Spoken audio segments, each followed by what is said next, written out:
Coucou les copains, coucou toi. On se retrouve ce soir avec un sujet qui m'est un peu tombé dessus clairement. Quelque chose qui s'est produit, quelque chose de fou, quelque chose que j'aurais jamais pensé vivre un jour et qui m'a fait prendre conscience qu'il faut faire les choses. Malgré tout ce qu'on va pouvoir ressentir, malgré la peur, malgré les angoisses, malgré le stress et l'anxiété, malgré tout en fait, il faut faire. Quel que soit l'état dans lequel on est, il faut faire les choses. Alors oui, cet état va probablement avoir une incidence sur les conséquences de ce que l'on va faire. Parce que si on fait quelque chose en ayant une humeur joyeuse, je suppose que ça va potentiellement mieux se passer que si on le fait en étant en colère ou irrité face à la situation.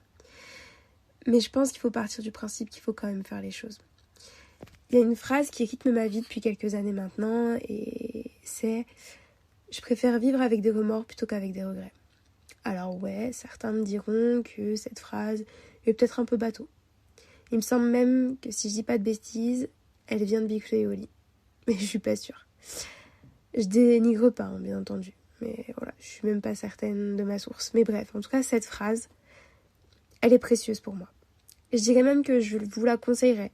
Je vous conseillerais de vous la répéter un petit peu tous les jours, dans le sens où, pour moi, je l'aperçois de cette façon-là. En fait, je vais vous expliquer comment je perçois le regret et comment je perçois le remords.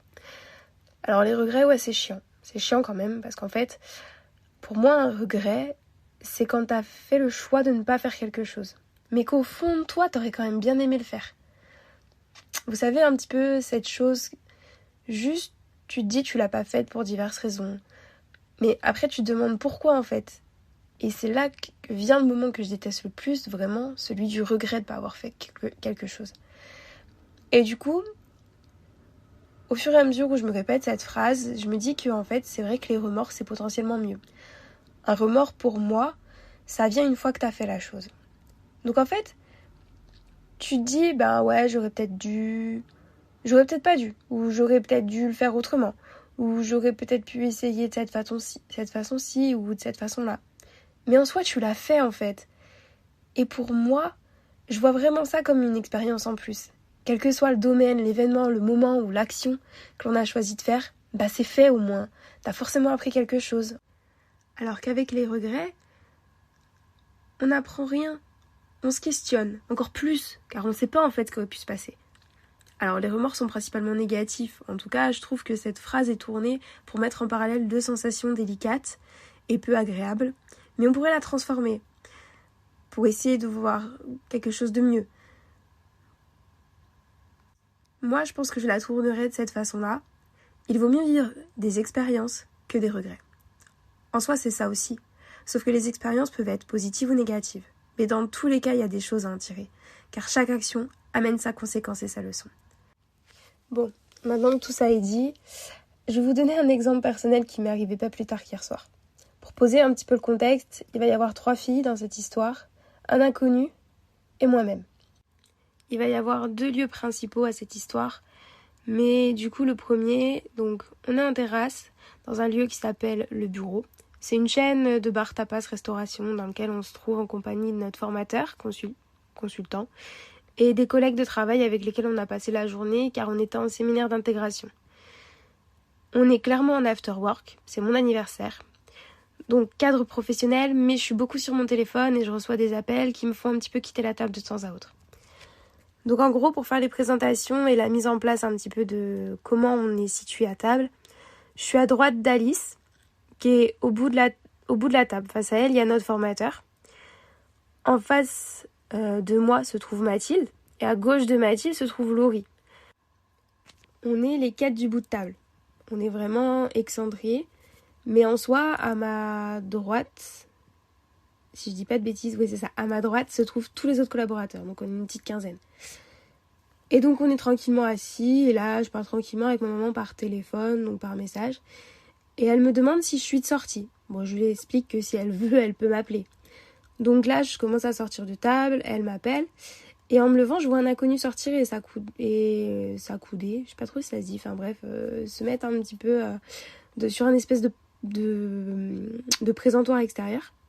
Je prête pas vraiment attention à lui, je sors de la terrasse, je réponds à ma maman. Je reste une quinzaine de minutes au téléphone pendant la conversation, mon regard se dirige vers la table et en même temps vers cet inconnu. Genre j'oscille un petit peu, je regarde un petit peu les deux.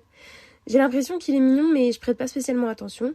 Il retourne à l'intérieur, je finis mon appel et je retourne à ma table. Donc on discute tranquillement pendant une vingtaine de minutes encore avec les filles et notre formateur. Et je sais pas trop pourquoi, je retourne la tête sur ma droite. Et voilà pas qui je vois, le retour de notre super inconnu. Donc j'essaye de voir un petit peu plus à quoi il ressemble. J'ai l'impression qu'il est pas trop mal. Du coup, dans le doute, je tape sur l'épaule d'Alice et je lui demande à l'oreille de me donner son avis. Car pour ceux qui ne me connaissent pas, je suis censée avoir des lunettes que je ne mets jamais. Et je vois pas trop de loin. Donc, elle me dit qu'il est mignon. Et là, Mathilde nous regarde en mode « je veux savoir ». Donc je rigole, je prends mon téléphone, je lui envoie un message et je lui dis « le mec qui vapote tout en blanc est trop canon ». À ce moment-là, des gens sortent en fait et bougent clairement la vue. Donc je lui envoie un message, il dit qu'il est caché là. Elle me demande si la personne dont je parle est avec nous, s'il s'appelle Loïc. Je rigole et je lui réponds qu'il non, il est vers la porte. Elle me dit qu'elle pense l'avoir vu et nous sort à voix haute. Les toilettes, Alice, c'est où ? Alors là, dans ma tête, je panique. Et je rigole car, pour vous expliquer un petit peu le phénomène, elle est pas discrète du tout. Et donc elle se lève et là, elle nous fait son meilleur petit tour de regard à gauche, à droite, mais vraiment hilarant. Donc j'explose de rire, Alice aussi, et Laurie comprend pas trop. Je crois qu'à ce moment-là, je crois qu'elle comprend pas trop à ce moment-là, parce que de toute façon, j'ai pas pu lui donner plus d'informations. Ça s'est passé extrêmement vite, en fait. Et notre formateur, par contre, nous regarde un petit peu bizarre. Enfin bref, j'envoie un message à Mathilde en lui disant « tout le monde t'a vu, en fait. Tout le monde a vu que tu l'as vu, je crois. » Donc je lui demande comment il est, si elle valide, et pour rigoler, je lui dis « prends une photo en revenant MDR ». Elle me répond pas, bon, en même temps... Elle fait sa vie aux toilettes, normal. Et donc j'attends, et quand elle revient, au bout d'un moment, elle s'assoit. Au moment où elle s'assoit face à nous, là, notre conversation de groupe à 4, donc avec les filles, s'allume. Et là, je prends mon téléphone, et vraiment, j'arrive pas à retenir mon rire, vraiment, je rigole. Parce que, en fait, elle a pris une photo. Elle a réussi à prendre une photo du fameux mec. Bon, la photo est floue, mais on voit juste comment il est habillé, et qu'il est sur son téléphone en train de fumer sa vapote rouge. Attention, le détail de la vapote rouge est très important. Donc là, le temps passe, il est toujours dehors et tout le monde se décide progressivement à se lever pour partir. Et là, je vois qu'il s'avance pour rentrer. Donc je me dis, merde, dommage. Bon, du coup, on attend un petit peu et dans ma tête, j'espère qu'il ressorte. Mais rien. Donc du coup, un peu deg, et j'aurais peut-être pu tenter un truc en fait. C'est là où je me dis que j'ai potentiellement un regret en fait. Genre... pourquoi du coup j'aurais pas pu essayer d'aller lui parler. Je faisais style que je recevais de nouveau un appel et puis après je revenais et je l'accostais. Enfin bref, j'aurais pu essayer de faire quelque chose comme ça. Donc potentiellement un petit regret. Et donc je sais pas, j'avais cette espèce de petit pressentiment chelou, mais bon, je passe à autre chose. On se décide du coup de partir, on va direction la voiture. Je me retourne quand même de temps à autre pour essayer de voir s'il ressort pas par hasard. Mais bon, rien du tout. Donc là, on monte dans la voiture. En allant en direction de la voiture, on explique un petit peu à Laurie ce qui s'est passé, etc. Pourquoi la photo sur le groupe, machin. Donc vraiment très très drôle, situation très cocasse. Désolée si je renifle. Oh, ça doit être une horreur. J'ai carrément oublié que j'étais malade. Donc petit aparté, vraiment désolée, je suis malade. Et j'essaie de vous faire ça le plus vite possible. Donc désolée. Du coup, je vous fais une petite ellipse temporelle de 1 à 2 heures, je pense. Donc on a fait plusieurs bars et après, en fait, on décide de se poser à une terrasse. Pour les Montpelliérains, on se trouve à la terrasse du Victoria. Pour les autres, en gros, pour vous expliquer, en fait, il y a 3 grosses places, on va dire, où il y a énormément de bars dans Montpellier. Il y a la grande place de la Comédie qui est au centre-ville, en bas. Il y a la place du Petit Nice, moi j'appelle ça, mais en gros c'est une place vers les Halles et le magasin Uniqlo, où il y a genre 2 ou 3 bars. Et il y a une autre place qui est derrière cette fois-ci le Uniqlo et qui est un petit peu plus cachée, où il y a 3 ou 4 bars, je crois, réunis en fait autour d'une pipasse. Enfin bref. Et du coup on est sur cette place-là, donc un peu celle qui est la plus cachée en fait de Montpellier. Et donc bref, on nous trouve une table qui est donc pas la première table quand on arrive sur une terrasse la plus à l'extérieur, mais genre la deuxième table. Donc on est un peu à l'intérieur, un peu à l'extérieur de la foule en fait de la place. Et on s'assoit donc de la façon suivante. je suis à gauche de Mathilde. En face de Mathilde, il y a Alice, donc qui est dans ma diagonale, et quand je regarde en fait en direction d'Alice, je vois en gros l'extérieur et les passants. Et face à moi, il y a Laurie.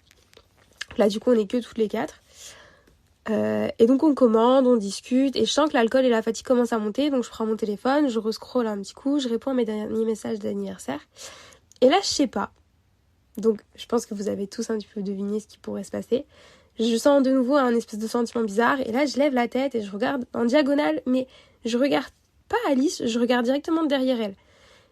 Et là, vraiment, un gros bug. Vraiment, que je pourrais vous refaire le bug ou le bruit que j'ai fait, mais j'étais en mode...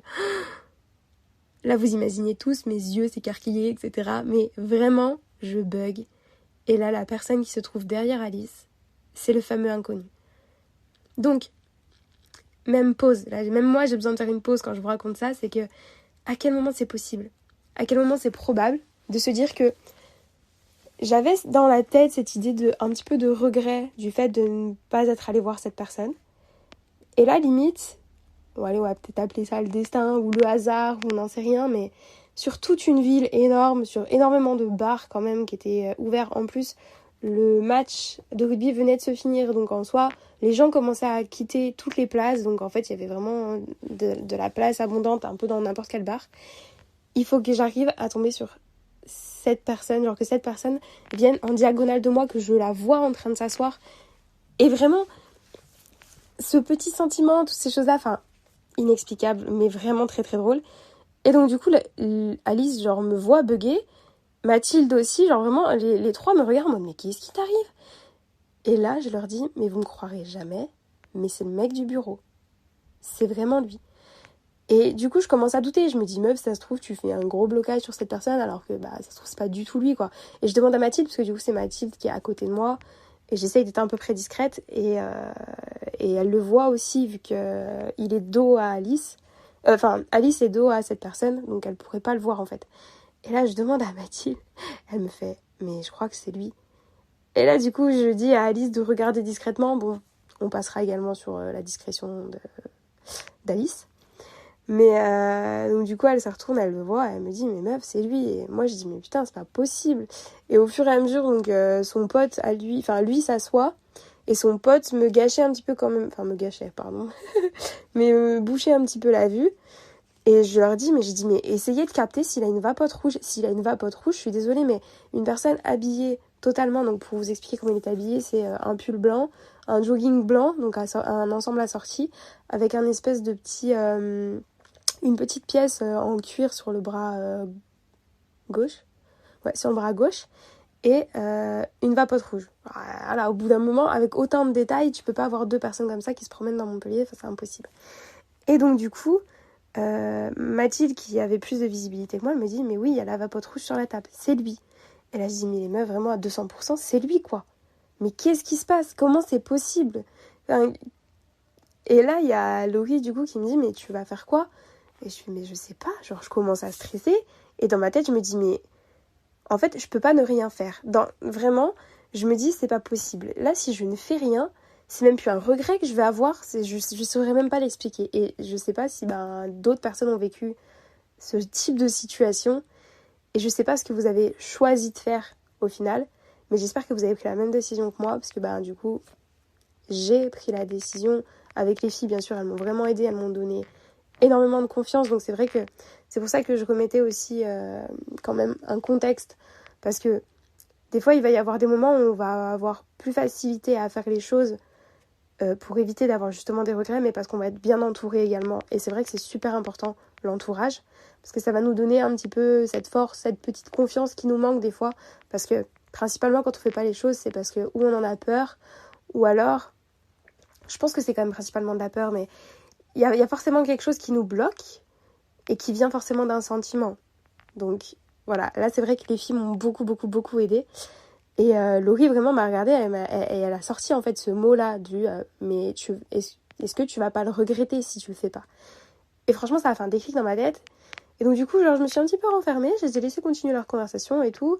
Et je commençais moi à essayer de réfléchir à qu'est-ce que je vais lui dire, comment je vais l'aborder. Et comment essayer de faire ça de façon à ce que ce soit déjà ultra respectueux, parce que c'est le but.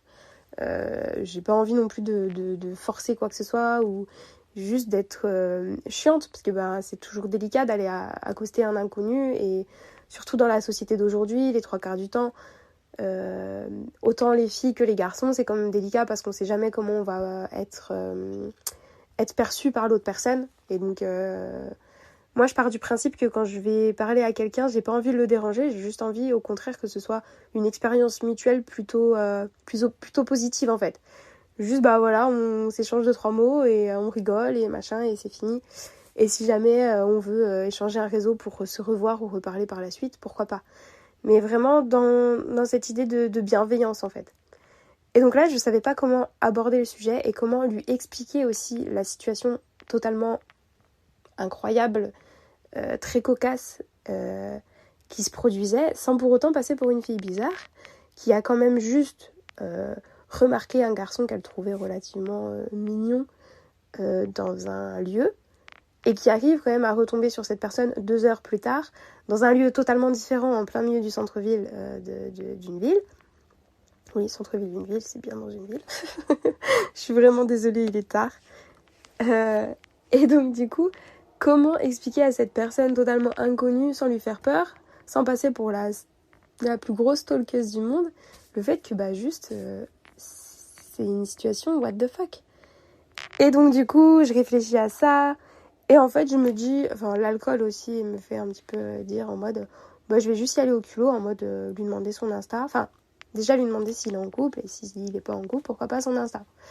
Du coup, j'ai interrompu un petit peu la conversation des filles. J'avoue que j'entendais plus trop ce qu'elles disaient autour de moi. J'étais vraiment focus sur mon truc. J'avais un petit peu de stress qui commençait à monter. Pourquoi, je ne sais pas. Genre vraiment, des fois, les émotions, on les contrôle pas. Et du coup, je leur dis, je pense que je vais dire ça.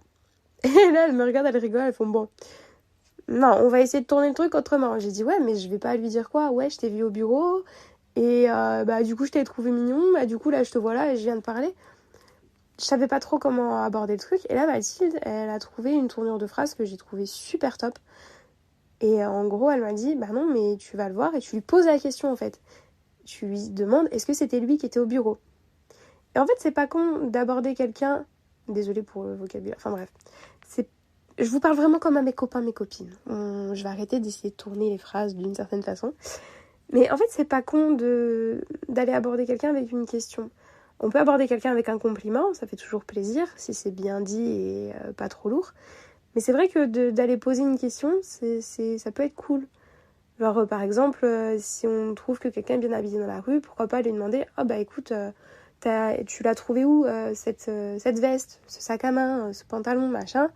Ou alors, on m'a souvent interpellée pour mes maquillages. Et c'est vrai que en général, les gens venaient en disant « Ouais, mais comment t'as fait ça sur ton maquillage ? En tout cas, ça te va trop bien. » Ou voilà. Et en fait, c'est vrai que cette façon d'aborder est plus décontracte, dans le sens où en fait, on vient juste poser une petite question et la personne nous répond, et du coup, ça brise un petit peu la glace. Bon, bien sûr, on vient toujours avec la formule de politesse. Bonjour ou bonsoir. Excuse-moi de te déranger, ou des choses comme ça. Mais c'est vrai que quand elle m'a dit ça, en fait, c'était tombé sous le sens. Et en même temps, ça permettait aussi de débloquer un petit peu ce côté où je me dis, c'est bizarre. Mais en même temps, juste de lui poser la question, c'est juste en mode, j'ai quand même un doute. Je n'allais pas lui dire, je suis sûre à 200%, je t'ai vu au bureau. Ça, c'est toi, c'est sûr. Enfin bref.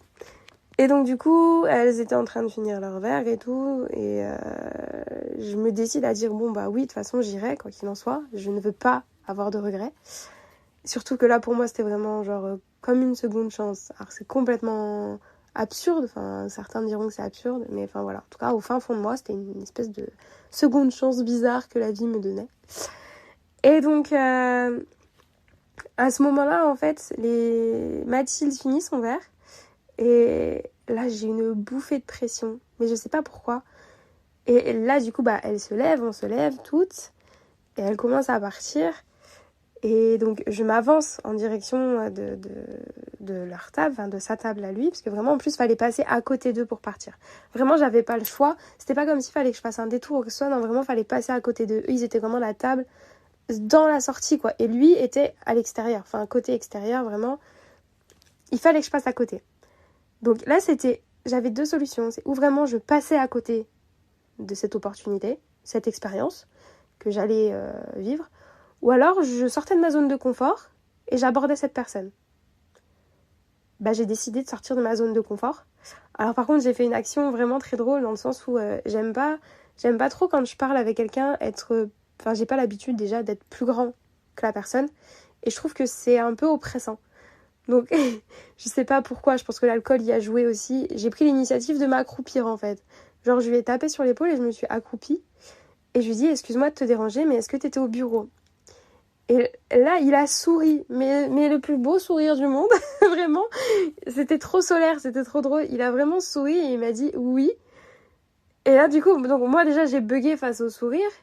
J'ai bégayé un petit peu et j'ai dit, comment j'ai dit ça ?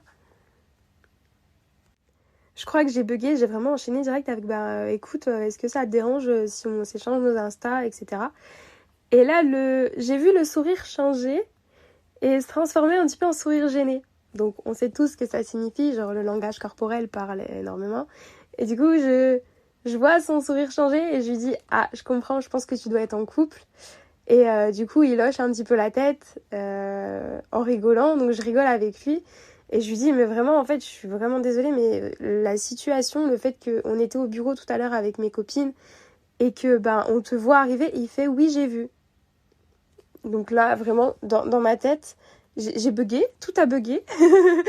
Je me suis un petit peu décomposée, je l'ai pas montré, mais genre intérieurement, c'était en mode, attends, ouais, hein, quoi ?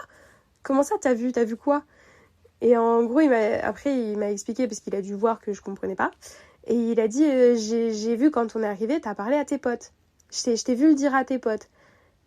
Et là, du coup, je fais ah ouais, ouais, du coup, pardon, j'ai pas du tout dû être discrète. Et je rigole du coup un petit peu, ses potes rigolent aussi.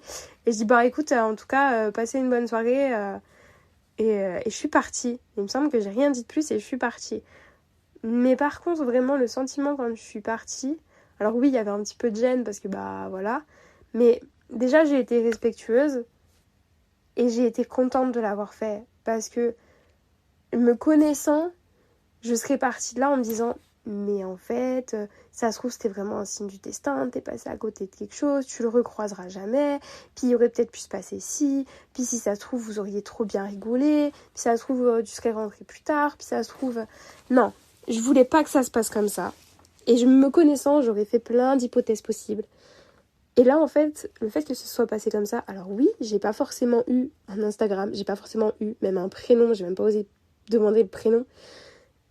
J'avoue que c'est bizarre, j'ai même pas demandé son prénom, je suis en train de me rendre compte. Les filles vont rigoler en écoutant le podcast, je pense.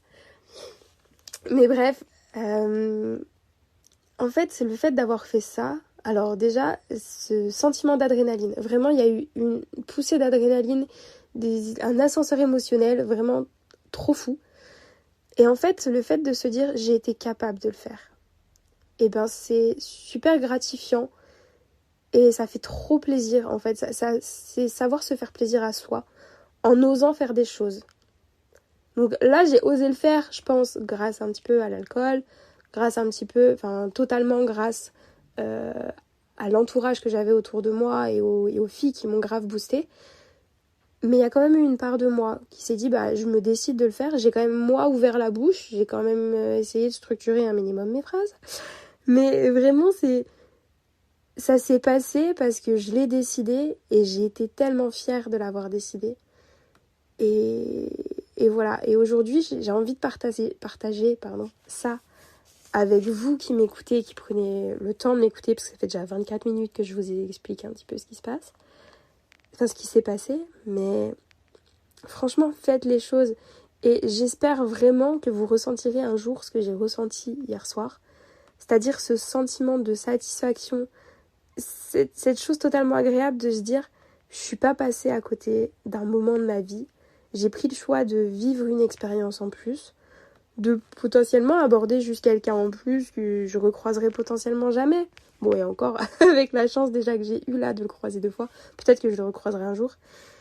Et en fait, c'est ça qui est beau, je trouve, de faire le choix de faire quelque chose malgré la peur, malgré les barrières qu'on peut se mettre avec la société, avec Le fait que je sois une fille qui aborde un garçon, ça peut être mal vu.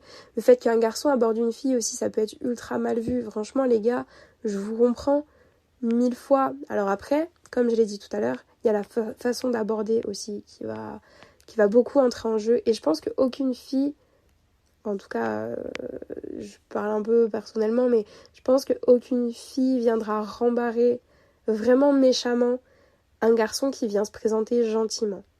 Alors, une fois que tu t'es présenté gentiment, on ne te demande pas de rester 3/4 d'heure à côté de nous si on t'a précisé qu'on était ou en couple ou pas intéressé. Et il faut bien sûr que la fille aussi ait la décence de le faire de façon aussi acceptable pour pas que ça envenime les situations. Après, l'alcool peut être un inhibiteur un petit peu... un peu une cause aggravante, on va dire, de la situation, mais il y a plein de choses à prendre en compte, mais je pense qu'il n'y a jamais rien de mal à vouloir échanger avec quelqu'un. C'est toujours du plus à prendre. Et sachant que là, en plus, cette personne était genre vraiment ultra solaire, genre... du coup, quand il s'est assis avec ses potes et tout, enfin, je regardais un petit peu de temps à autre, je jetais des regards malgré mon bug, et je le voyais sourire, je le voyais vraiment rigoler avec ses copains. Il était vraiment good vibes, des bonnes ondes, donc je sentais aussi que j'allais pas forcément être en face de quelqu'un de méchant. Donc il y a aussi ça qui a pu aider mon choix. Mais vraiment, quand vous le sentez au fond de vous, essayez, faites les choses. Et donc là, du coup, on est sur une situation de faire quelque chose en se confrontant à quelqu'un d'autre qui peut faire peur. Mais comme je l'ai dit dans le podcast précédent, avec le fait d'attendre que tout soit toujours parfait pour faire quoi que ce soit, bah en fait ça se rejoint un petit peu. Je pense que les deux sujets se rejoignent un peu. Donc ceux qui n'ont pas écouté le précédent, ça pourrait être intéressant pour vous d'aller l'écouter, mais il faut pas attendre pour faire certaines choses, il faut les faire, c'est tout. Et quel que soit le sentiment dans lequel on se trouve, qu'on soit triste, qu'on soit fatigué, qu'on soit... Des fois, il faut juste arrêter de se chercher des excuses et juste faire. Comme je le disais au début, si ça se passe bien, bah c'est du plus, c'est bénéfique, quoi qu'il en soit, c'est une expérience. Et même si ça se passe mal, ce sera une expérience, mais du coup, sur laquelle on va pouvoir tirer des leçons. On va pouvoir se dire, bah écoute, quand je sens que je suis dans ce sentiment-là, dans cette émotion-là, bah je vais peut-être pas réitérer à faire cette expérience-là, à faire cette chose-là, parce que je sais comment ça va aboutir.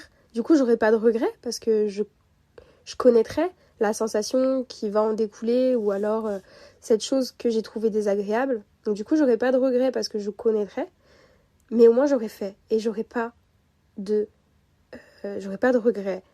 Et même si au pire j'ai un petit remords en réitérant la situation et en se disant mince, j'ai pas appris de mon ancienne expérience, c'est pas grave, parce que bah là du coup tu t'auras appris en l'ayant fait. Vraiment, faites les choses. Et je pense que je vais clôturer là-dessus parce que j'ai l'impression de me répéter 1000 fois, mais vraiment, même si vous avez peur, au pire demandez du soutien auprès de vos proches, auprès de vos amis, et même si vous êtes seul, auprès d'inconnus, des fois ça marche aussi. Et voilà, n'hésitez pas à vous entourer si vous avez besoin pour faire les choses. Demandez un petit peu de soutien, ça fait de mal à personne. Et il y a énormément de personnes dans le monde qui sont là pour apporter du soutien à d'autres et qui aiment et qui s'enrichissent en apportant du soutien aux autres, de façon bienveillante toujours. Et donc du coup, faites les choses. Vous n'êtes pas seuls, vraiment. On est tous un petit peu... proches les uns des autres sans le savoir. On a tous des expériences similaires, on a tous vécu des choses qui nous rapprochent sans forcément se les dire, mais il faut juste ressentir ce qui se passe et essayer de diminuer au maximum la peur, parce qu'en soi, tant qu'on ne vient pas toucher à un besoin vital ou à quelque chose d'ultra dangereux, qu'est-ce qu'on risque ? On risque rien à faire quelque chose. On risque rien à faire quelque chose. Il n'y a que du plus à prendre. Et on peut prendre du plus chez tout le monde, on peut prendre du plus avec nous-mêmes en regardant, en écoutant des choses, en lisant des choses. Mais quoi qu'il en soit, en faisant et en partageant, il n'y a que du plus qui peut en sortir. Il n'y a que quelque chose de bénéfique qui peut en sortir.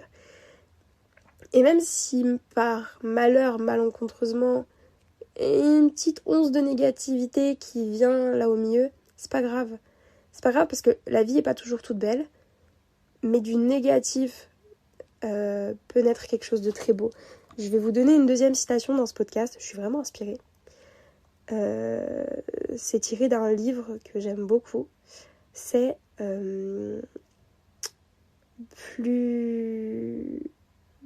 Normalement, c'est plus grand et le chaos, plus belle naîtra l'étoile. C'est quelque chose comme ça.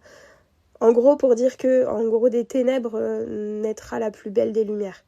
Clairement, on puise notre force à travers nos faiblesses, parce que c'est en connaissant nos faiblesses qu'on peut se renforcer. Et donc, là, c'est à peu près la même chose. En connaissant, en expérimentant, en faisant les choses, on apprend à se connaître, on apprend à savoir nos limites, à savoir comment appréhender des situations. Mais pour ça, il faut faire. Il faut faire peut-être parfois plusieurs fois la même chose, mais dans des états différents. Donc état émotionnel, état de fatigue physique, même dans des lieux différents. Et toujours, là du coup, si je reviens sur le côté de la communication avec quelqu'un, avec des personnes totalement différentes face à nous, quoi qu'il en soit, tout ce qu'on va faire, chaque expérience sera potentiellement unique. Et c'est de ce côté unique et original des choses que va naître notre propre création, conception de nous et notre épanouissement. Voilà. Donc je pense que tous ensemble, il y a moyen de s'aider à travers tout ça. Et soyons tous bienveillants, enfin le plus bienveillant possible, bien entendu, pour laisser justement les gens faire les choses, toujours avec du consentement, mais faisons ensemble et partageons. Et pour finir, vous savez ce que je vais dire, brillons ensemble. Merci à tous de m'avoir écouté et j'espère vous retrouver sur un prochain sujet. Voilà, merci à tous.